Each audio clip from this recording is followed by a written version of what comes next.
Hey everyone, welcome to Health Psych with Miss M.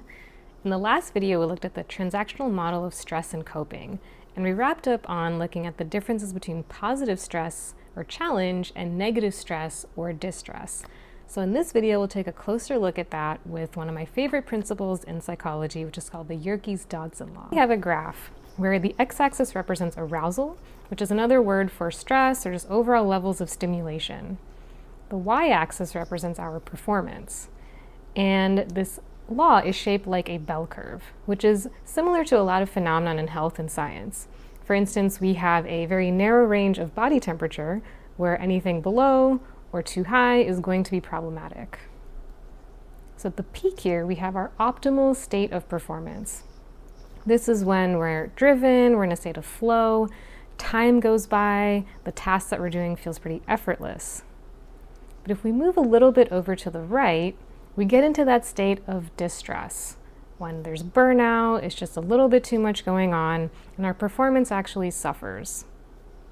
So this can look like having a lot of work or school stuff, a lot of professional stuff interfering with your life stuff, just too much going on. So performance on all of those things is going to suffer. What's interesting is that since the pandemic, many of us have felt overstimulated by our pre-COVID levels of socializing. So the pandemic was long enough for our brains to actually have this curve sort of shift to the left.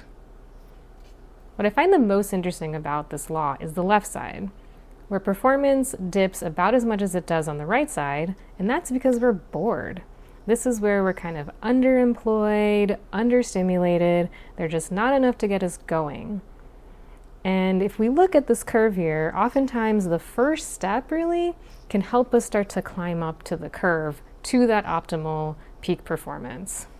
As an example, I needed to declutter my space at the end of last year. Pretty boring and tedious, right? But once I found some random time to get it done before friends were coming over for dinner, I actually found the mojo to really get started on it such that I got done more than I actually set out to do. There was like this Marie Kondo style thrill of throwing stuff out and clearing up space. And what also really helped was that I played some music because I didn't really need to concentrate. So for me, if I play music while I'm doing something that requires a lot of reading, that might be hard. And also just having that time where there was a reward at the end. That really helped the case of the I don't wannas that sort of keep us at that left side of the curve. So it's touched on a little bit earlier with the example of the pandemic. This curve obviously depends on the person, it depends on the task, or even just the circumstance.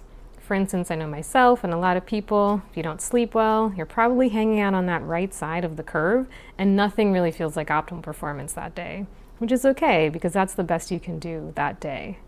Some people thrive on that last-minute adrenaline, such that their curves could look very different from mine, for instance.